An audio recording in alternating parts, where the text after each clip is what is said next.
Slay girl. I saw you first. Marry me. মেয়েদের comment সেকশনে আসলে মিমের কোনো শেষ নাই, বাট মেয়েরা এমন কেন করে আসলে? এটা বোঝার জন্য আপনার ফিরে যেতে হবে millions and millions of years. সভ্যতার শুরু থেকেই women have been very social creatures. যখন আমরা সবাই একসাথে ট্রাইবে থাকতাম, তখন ছেলেরা যখন হান্টিং আর যুদ্ধে চলে যেত, মেয়েদের কাজ তখন ছিল ওই ট্রাইবের সবাইকে একত্রে রাখা। সেটা চাইল্ড আপব্রিঙ্গিং এর থ্রুতে হতে পারে, কুকিং এর থ্রুতে হতে পারে, সিম্পলি যে সোশ্যাল ডাইনামিক্সের থ্রুতে কনফ্রন্টেশনাল না হয়ে সবাইকে একসাথে রাখা। এর ফলে মানুষ ইন জেনারেল বা ছেলে আর মেয়েরা সবসময় ওয়াইল্ড অ্যানিমালস বা ওয়াইল্ড জীবজন্তু থেকে সেফ থাকতে পারত।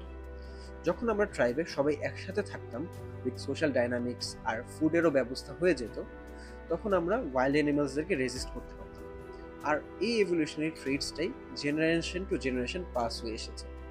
সো যখন আপনি দেখবেন বিভিন্ন সোশ্যাল মিডিয়া চ্যানেলে বা ইনস্টাগ্রামে মেয়েদের একজন আরেকজনকে ডিফেন্ড করতে বা কমপ্লিমেন্টের প্রেজ দিয়ে ভাসিয়ে দিতে, তখন সেটা পুরোপুরি একটা সাবকনশিয়াস রিয়াকশন। মেয়েরা ইন নেচার কখনোই কনফ্রন্টেশনাল না।